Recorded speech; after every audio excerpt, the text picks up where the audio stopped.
গৌসুল আজম খুলনাবী রহমাতুল্লাহ আমার পুরানি হুজুর বলেন, আমি তখন 10টা মাকাম অতিক্রম করিয়াছি, যাকে সুলতানুল আসগারি মাকাম বলে।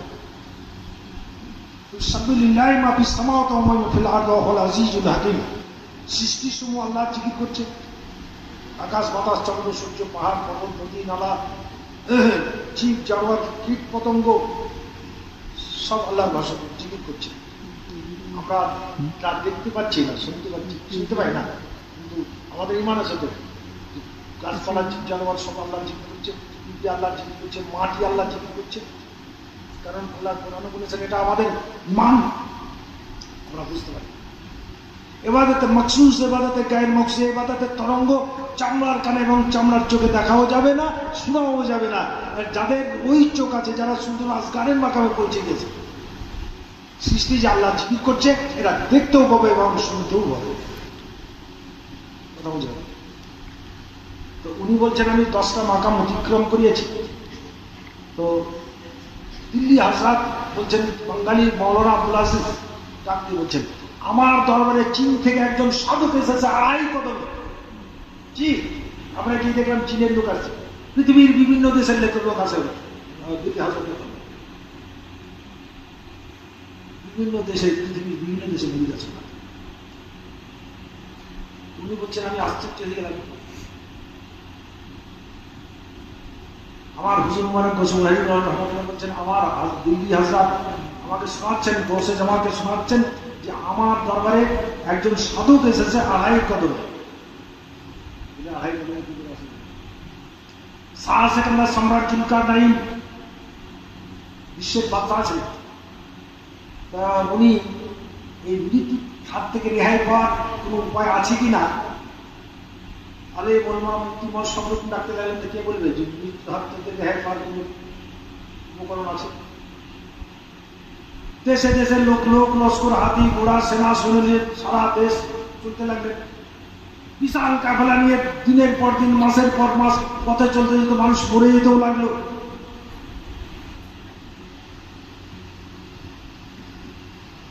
হযরত খাজা খিজির আলাইহিস সালাম ওনার দরবারে এসেছিলেন, উনাকে নিয়েছেন।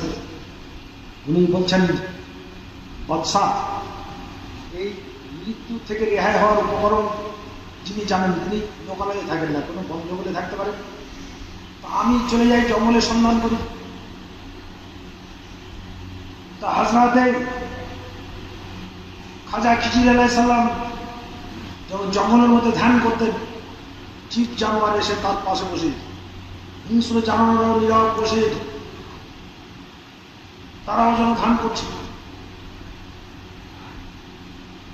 আল্লাহ ওনাকে জানালেন যে দুনিয়ার বুকে একমাত্র মৃত্যু হবে না, আবে হায়াতের পানি যে পান করবে জি সে জান্নাত। দুনিয়াতে আবে হায়াতের পানি কোথাও নেই। এই সংবাদটা শাহ সেকেন্দার সম্রাট জুলকারনাইনকে দেবে।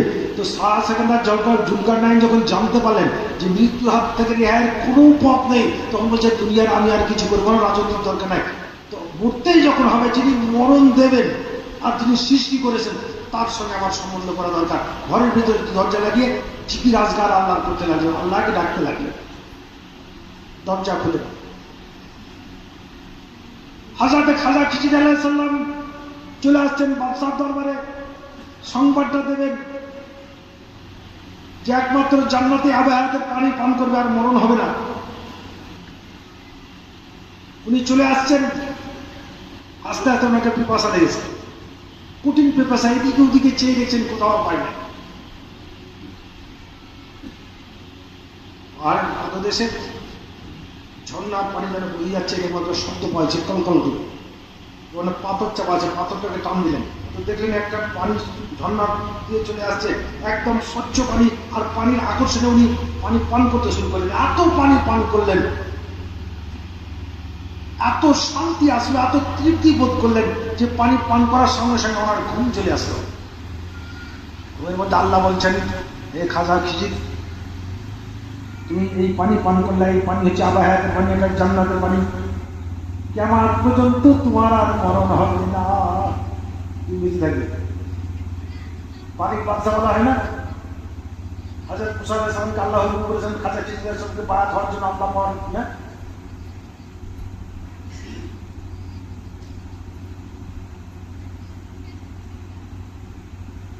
যখন উনি পাদদেশ থেকে শাহজাদা সম্রাট জুলকার নাইনের দরবার যাব মনে করলেন, একবার পা তুললেন আর একবার পা দিলেন তো পৌঁছে গেলেন।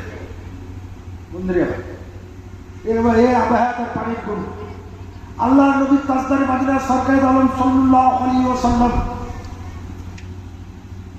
সিদরাতুল মুনতাহায় গিয়ে জিবরিল আলাইহিস সালাম বলছেন, ইয়া রাসূলুল্লাহ, ইয়া নবী আল্লাহ, ইয়া হাবিবাল্লাহ, এখান থেকে আমার শেষ সীমা, আমার সীমানা এখান থেকে শেষ। নবী গো, এখন আমি যদি যাই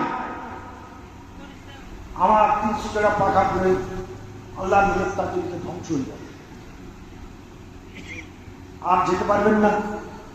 তো বলছেন, ইয়া রাসূলুল্লাহ, ইয়া নবী আল্লাহ, ইয়া হাবিবাল্লাহ, নবী গো, আমি তো চলে যাব, কিন্তু আপনার অন্তরে অন্তরে কে যেন চলছে, আপনার আগে আগে কে যেন চলছে, তার পথধ্বনি শুনতে পাচ্ছি, তাকে আমি দেখতে পাচ্ছি না।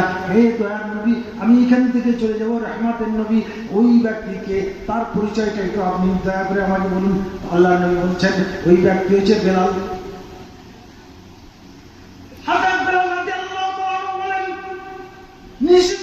রজনীতে আল্লাহ রাসূল যখন জমিন ত্যাগ করে ঊর্ধ্ব আকাশে গমন করলেন, আমার সিনা মোবারকতে কি জানো